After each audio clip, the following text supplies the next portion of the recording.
We preview Rangers versus Sharks with John from Locked On Rangers today and discuss the parallels, yes, parallels between these two teams.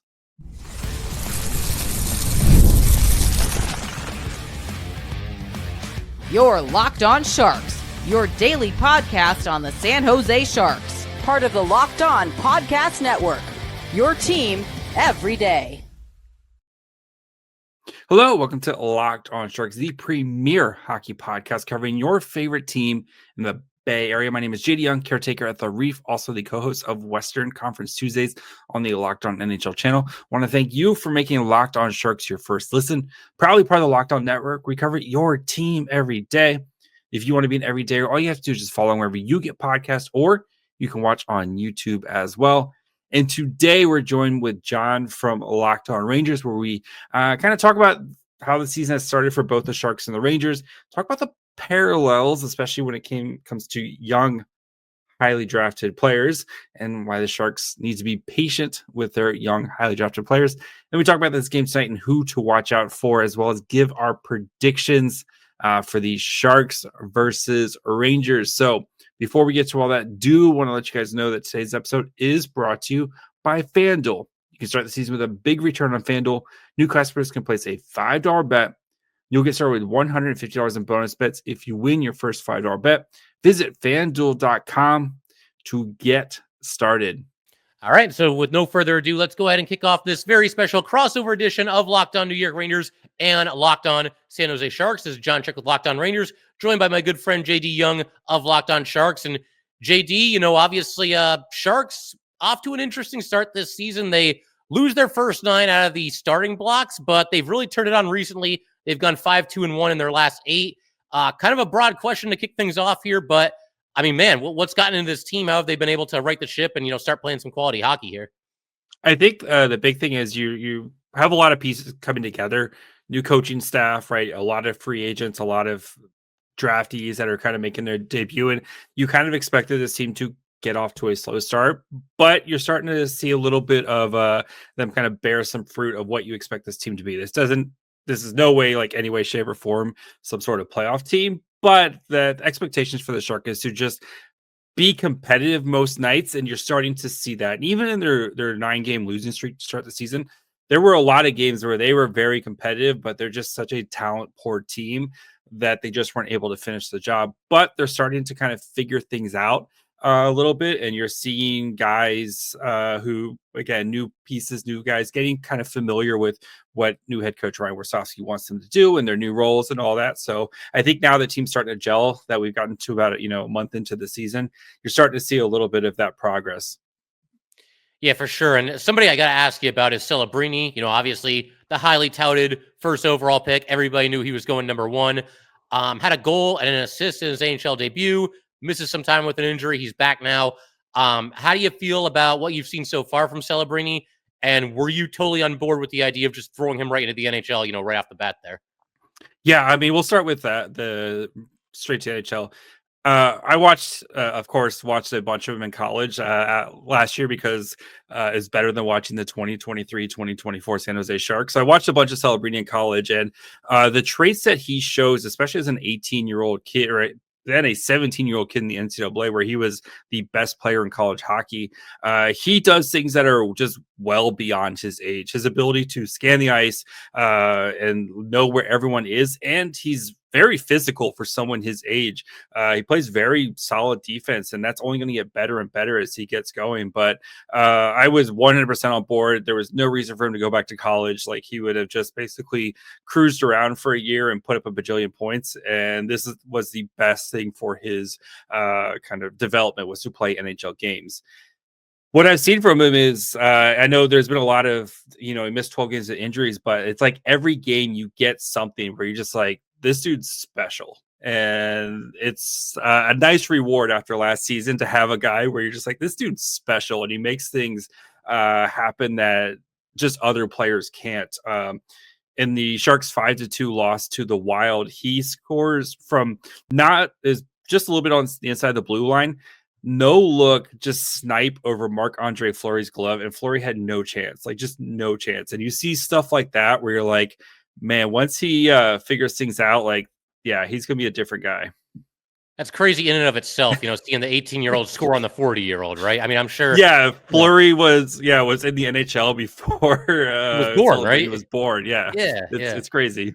Yeah, it's wild to see things like that. But something else that the Sharks have done last year or two, bring in a couple of veterans, and it's funny listening to you talk about the Sharks right now and going through the rebuild. It's very similar, has kind of a similar vibe to where the Rangers were about 4 years ago when they were really young and trying to put all the pieces back together in their rebuild. But I said back then, and I'm curious to get your take on this, even for a rebuilding team, I do like the idea of having a couple of vets in the room to kind of lead the way. And one of the big ones for you guys, the free agent signing this offseason, Tyler Toffoli, former Cup champion, has played almost 100 Stanley Cup playoff games. Did you like that signing when they made it? And what are you seeing so far in Toffoli's tenure with the Sharks here? Oh yeah, Toffoli I love that signing day one. He provides something the Sharks really desperately need, which is more scoring. He's been a little bit of a drought here over the past couple weeks, and I kind of expect him to find how scores are, right. It usually comes in bunches with him, and I expect him to hit the back of the net really soon. But he's been great. They've basically stapled him to Macklin Celebrini since day one, giving Celebrini a nice veteran running partner, someone you see like even on the bench, the way the two interact. Toffoli's always kind of giving him tips and helping him out there. But their play styles are really complementary where Toffoli's great at scoring on the rush and Macklin Celebrini is excellent in the transition game, just kind of creating offense and creating open space and then finding guys like Tyler Toffoli.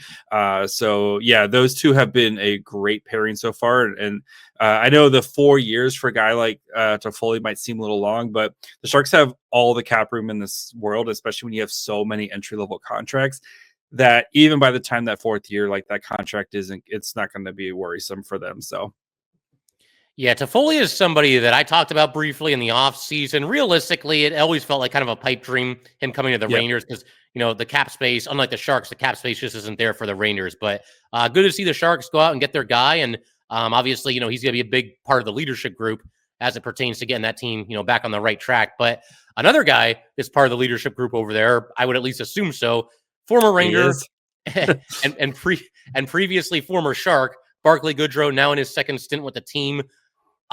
Just kind of a weird situation how it all went down, because obviously Goodro could block a trade, but they got around that by putting him on waivers and the Sharks claim him. I feel like, if I'm remembering correctly, I feel like we interacted a little on Twitter when that was happening, and I don't think this is your favorite move that the Sharks have ever did, but I'll let you speak for yourself, man. What were you thinking when it happened, and how's it gone so far? Yeah, I like the Sharks, especially because beforehand they had made a lot of moves to kind of get guys similar to Barkley Goodro, right? They re-signed Luke Cunnin, they traded for Ty Dellandrea, they traded for Carl Grundstrom, all those guys kind of in that same bottom six kind of grinder, penalty kill type of mold players.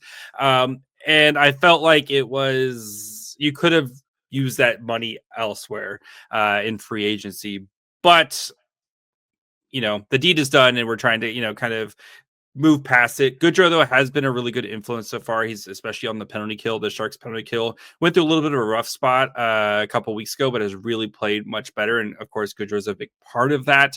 And he's got to be playing first line minutes in this game with Celebrini and Toffoli. And Celebrini did say he's going to try to get Goodrow a goal here. So we'll see if Celebrini can deliver on that. But, it is what it is. And I think Goodrow is definitely overpaid for his contract. And that was, I think, even, looking back, everyone said that was a ridiculous contract to give someone 6 years for that type of money.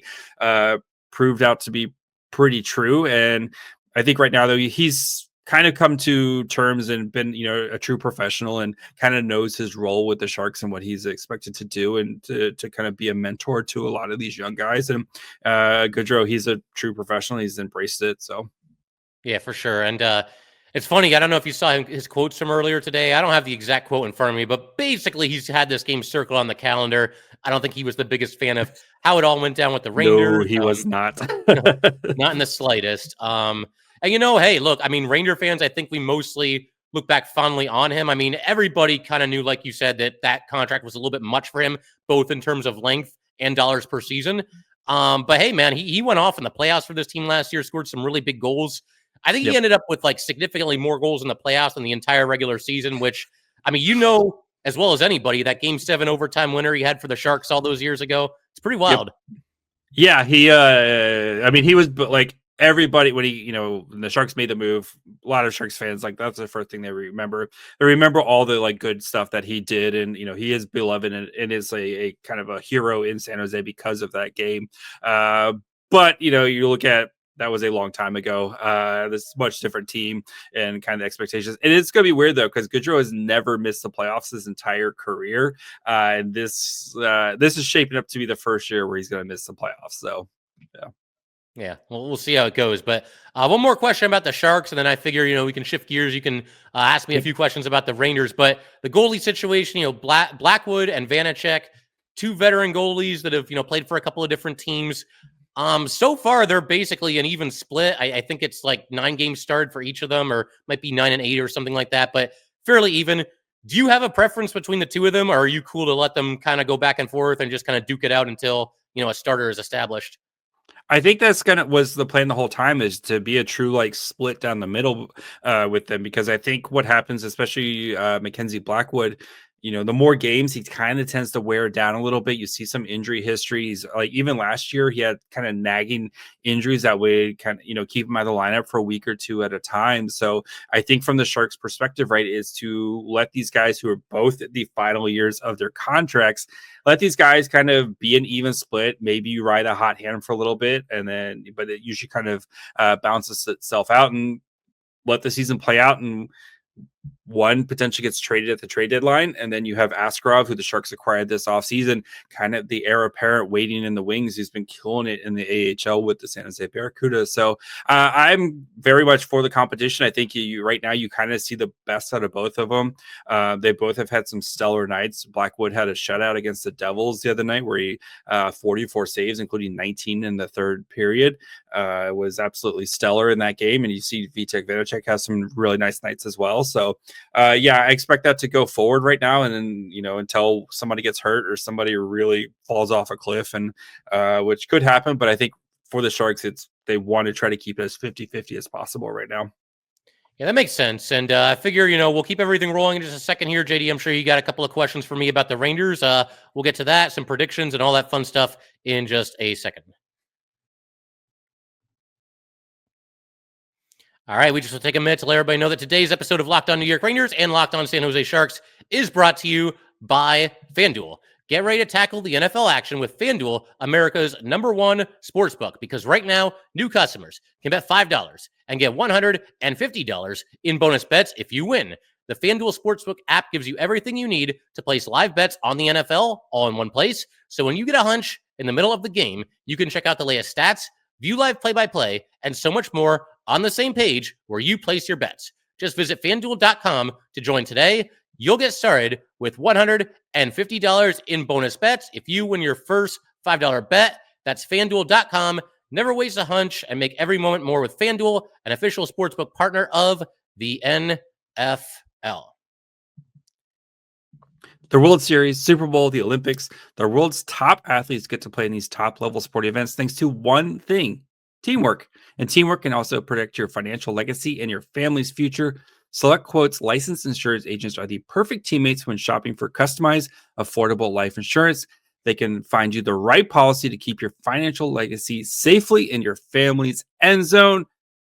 Other life insurance brokers offer impersonal, one-size-fits-all policies that may cost you more and cover you less, while Select Quote's licensed insurance agents work for you to tailor a life insurance policy for your individual needs in as little as 15 minutes.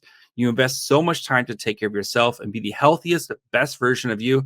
Select Quote's exclusive policies can reward that effort. So get the right life insurance for you for less at selectquote.com/LockedOnNHL.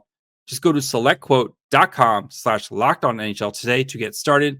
That's selectquote.com/LockedOnNHL.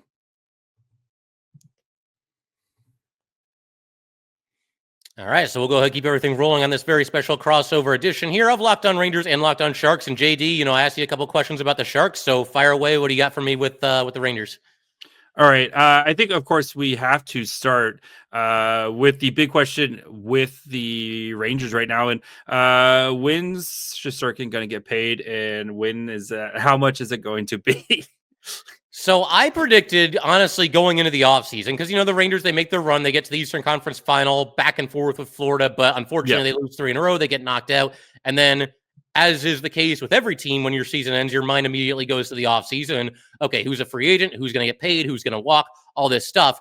With Igor Shesterkin, looking at the fact that he was going to go into the last year of his contract here and then be a UFA after the season that is now the current season, I predicted this. I felt like this was going to go on for a long time, that this could be a serious standoff because a couple of reasons. For starters, if you're Igor Shesterkin, you've put a lot of really good hockey on tape thus far in your career. You've got a Vezina. You've been a top 5 Vezina finalist, I believe, 3 times Igor's done that. And you've been a big-time playoff contributor as well. He really steps up his game in the playoffs. So from his perspective, I'm not really sure there was any true incentive to sign an extension this offseason, because if he just waits it out and goes through this season, at that point, he's able to then talk to a lot of other teams, and he's going to have that much more leverage on the Rangers. The only way that it backfires for Igor is if he has just like a really bad season, but he's betting on himself. I don't think too many people think that's going to happen. I mean, right? Yeah. So it really, like, from his point of view, there was probably no reason to sign the extension. But from the Rangers' perspective, going what the rumored offer was of 8 years and $11 million per season, making him the highest paid goalie of all time. I mean, that to me was a very generous offer. And I'll tell you and all the Locked On Sharks listeners what I've said all along here. 2 things can be true. Ranger fans can be a little bit annoyed by this and think like, come on, dude, we just tried to make you the highest paid goalie in the history of the sport. Well, that's not good enough. So Ranger fans can feel that way. But by that same token, Igor Shesterkin, I mean, he can play this any way he wants to play. He's within his right. But it could backfire just because you look at the other elite goalies in the NHL, they're all around like 8 million, 8.5 million, and some newer contracts too. Connor Hellebuck, I think, is like at 8.5. Swayman's at around 8.5. Ullmark just got 8 million. Jake Ottinger's like 8.25 or something like that. It's all in that same ballpark. So I'm fine with Igor being paid more than those guys, but $4 million more a season? No, that's too much. And I feel like, again, this is a stalemate for all those reasons, and this could go on for a long time.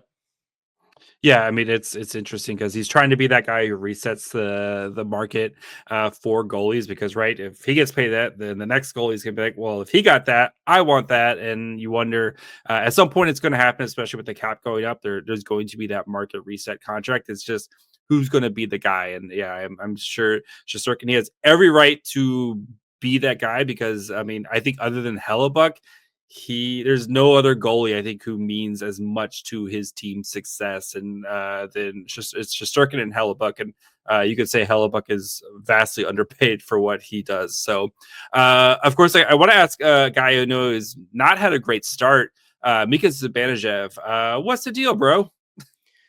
Dude, I wish I knew. Where do I even begin?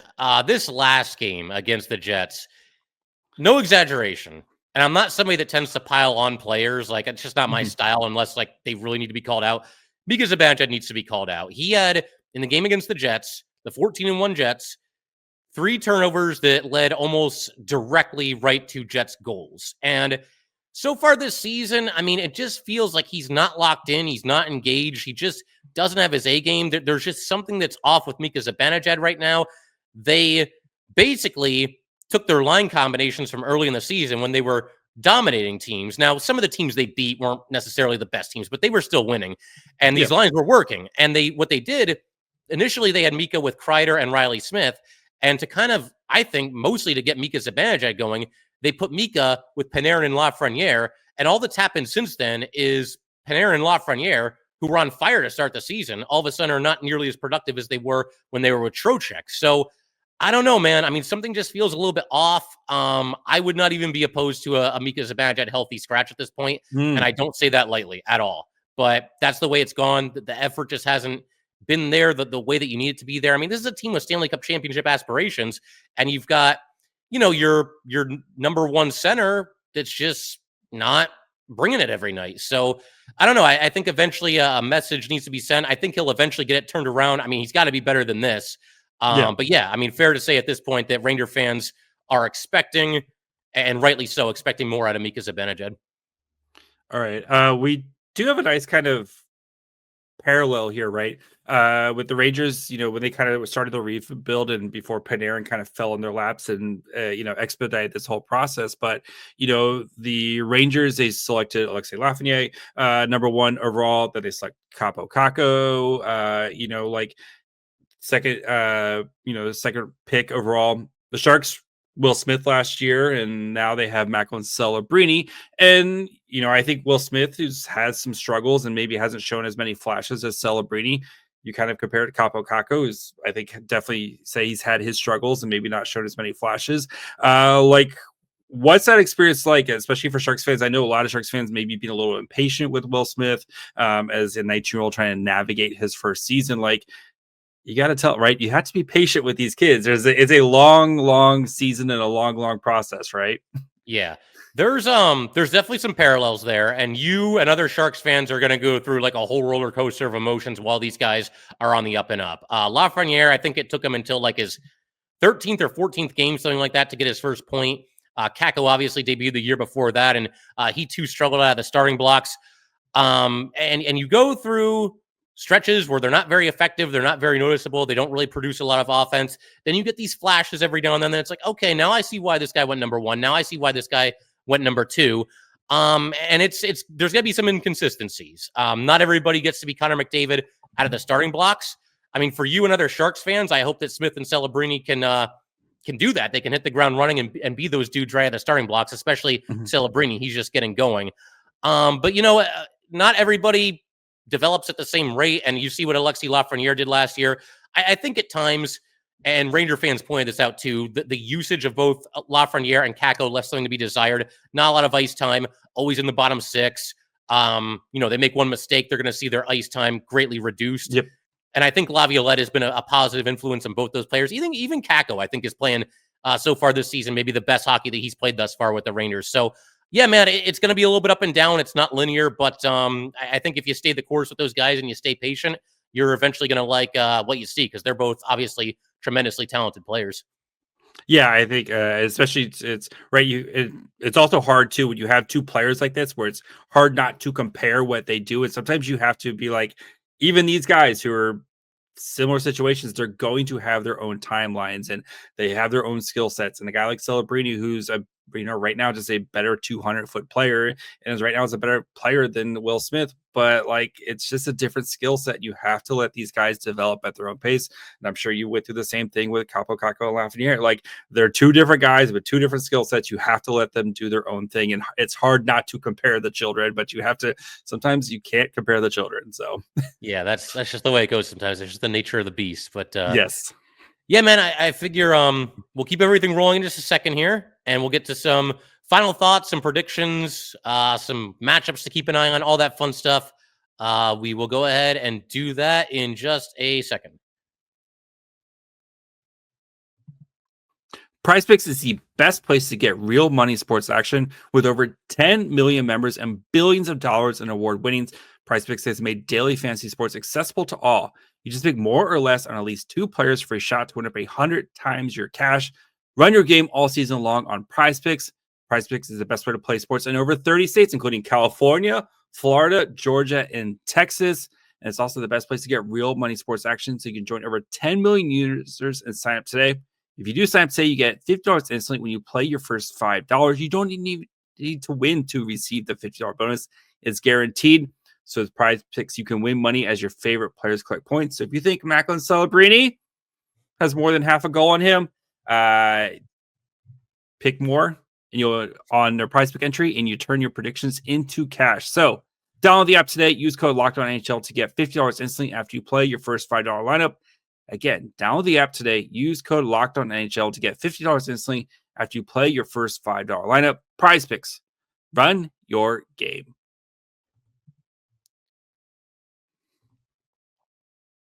All right. And so to conclude this special crossover edition, JD, I figure a couple, final questions here and some predictions maybe. But, again, kind of a theme through this whole crossover here is the parallels between these teams. And, the Rangers going through the rebuild a couple of years ago, the Sharks doing the same thing right now. And I think, like, as a Ranger fan back then, what you really want is you want to see the vision for your team and, okay, how are we going to get back to being contenders? Yep. And I usually did. More often than not, I usually had an idea of what the Rangers were doing and the direction they wanted to go. So I'm wondering for you, just generally speaking, like with the Sharks, like, do you see the vision? Do you think this is moving in the right direction? And they, like you said, probably not playoffs this year, maybe as soon as next year? I still think that's a lot to ask for, especially because this team is very much like we want to build through the draft. You know, they've had a lot of first round picks. They had 2 first round picks last year in Macklin Celebrini and Sam Dickinson, who's lighting up the OHL. The year before, 2 first round picks of Will Smith and Quentin Musty. You have Phil Beested, who they drafted the year before, William Eklund the year before. Like, they are very much like we are going to be, want to center around our first round picks because they feel like that is the best way to have sustained success, right? Is draft and develop. You don't want to be one of those flash in the pan teams that maybe puts a team together, you make the playoffs, and then, right, you never heard of from again. So I think that's their thing, is they want to kind of focus around having these young guys and then getting the right pieces around them. So the goal for them this year is just to be competitive, and you're already starting to see that. Can you be competitive night in, night out? And I think some of the veteran players right now, like Mikael Granlund, who's leading the team in points. You have guys like Tyler Toffoli. Then you have some young players like William Eklund and Fabian Zetterlund, and as well as Will Smith. Like, you see all the pieces kind of starting to come together here, and I do believe this team is heading in the right direction. But I've been trying to preach patience, right? Patience, because it's I think a lot of times, especially with fans of other sports, you see like a football team can go from worst to first, or you see teams like, in basketball, teams can go from worst to first. In hockey, it's a long process. And I think you have to kind of try not to put the cart in front of the horse when it comes to rebuild sometimes. But overall, though, I think this team will be competitive, and long, sustained competitive window. This is the goal. Absolutely. And one of my favorite questions to do near the end of these crossover episodes, I always like to ask, the other host, is there like an under the radar player or two on the Sharks that us Ranger fans should keep an eye on? Like somebody that's maybe not a household name, but he's been impressing you and playing well recently? 1 or 2 players? I just mentioned him, but Mikael Granlund, he has been, since the Sharks acquired him in the Erik Karlsson trade, he has been the Sharks' best player. He's basically at a point per game right now, which may not be super impressive when you have like Panarin and stuff, but when you're playing on this Sharks team, which barely can't even get over 3 goals a game, and you're producing at a point per game, that is pretty impressive if you ask me. He does everything for the Sharks. He plays a bajillion minutes a night, like 24 minutes a night type of guy for San Jose. He's on the penalty kill, on the power play. He's going to be on second line minutes of that, the Lund line, as we call it, with William Eklund, Mikael Granlund, and Fabian Zetterlund. That line right now is kind of the engine for the Sharks, and if that line can get things going, they usually means success for the Sharks. So I think that's something to watch for in this matchup. I know, again, the Rangers are a pretty well balanced team, but if the Lund line can start to establish that, that's usually kind of their path to success. Absolutely. And for the Rangers, if I'm going with an under-the-radar player, I'm going to throw out Will Cooley for you guys. Second-year player, really impressive rookie season last year, and just a hard-hitting player who's adding some more offense to his game this year, playing on the same line as Filipino and Capo Caco. Those 3 have really gelled together this year. There are a lot of games where they're the best line on the ice for the Rangers, and a really impressive stat from those 3, they have not, when they've been together, they were briefly broken up, but they've mostly played the entire season together. They still have yet to give up a goal against on the entire season. So that is like big time hockey, and that's big time stuff from your third line there. And Cooley in particular, I mean, he can shoot it, but he can get some blue collar goals too. Very quietly right now on pace for just under 30 goals this season. And it's early, small sample, blah, blah, blah. But you know what? He's still off to, a really nice start this season. So I'll say Will Cooley. Do we want to do predictions for the game itself? You want to throw out a final score or anything along those lines? Yeah, I got Rangers. I'll say 4-2. I think the Sharks, they're like a 40-minute team right now. They'll give you 2 good periods and then 1 period that's bad. It's the guess is just which is the bad period. Is it the first period or is it the third period? The second period, they're usually not too bad. But the Sharks, I'll say they get 2. Give me something. Celebrini does something special.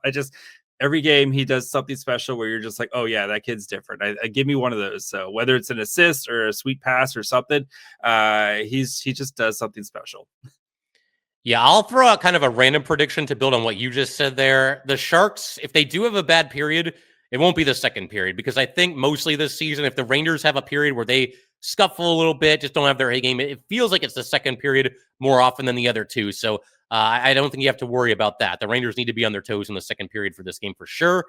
I've been trying to get a good feeling about this game, and I'm kind of nervous about it because the Sharks have been playing well, and just some weird stuff going on with the Rangers where a lot of really important players just don't have their A game right now, despite what the team's record is. I'm going to say the Rangers, though, eventually drag themselves over the finish line. They win this game 3-2 in their first shootout of the season. I'm going to say it goes to a shootout. It's back and forth the whole way. The Sharks put in a spirited effort. They stay with them all the way. Rangers just find a way to edge them at the very end in a shootout. I think as Sharks fans, if you get a point out of this, you're going to be feeling pretty good because you got 2 points against the Devils. You got a point that you probably didn't deserve against the Flyers, and then getting a point against the Rangers. And you play a Penguins team, which is teetering right now. That could be a really nice road trip for the Sharks here. If you get manage to get points in all games, all 4 games, I think most Sharks fans would take that right now. Yeah, you guys can go ahead and beat the Penguins. I'll never argue against that. I'll be happy to cheer for you guys that night. Yes, Saturday night. It's gonna be fun. I'm actually really excited for that game just because I think, like I said, the Penguins team. Also, last year the Penguins put 10 up on the Sharks at one point. So it would be nice to kind of stick it to the Penguins a little bit right now. So I hear you there for sure, man. All right, cool. So yeah, figure we can call it there. But JD, this is a ton of fun as always, man. And I haven't checked the schedule, but when they play each other again, happy to do this again if you're up for it. Always, buddy. Good talking to you. All right, man. So Ranger fans, Sharks fans, thanks for tuning in. We'll see you guys next time.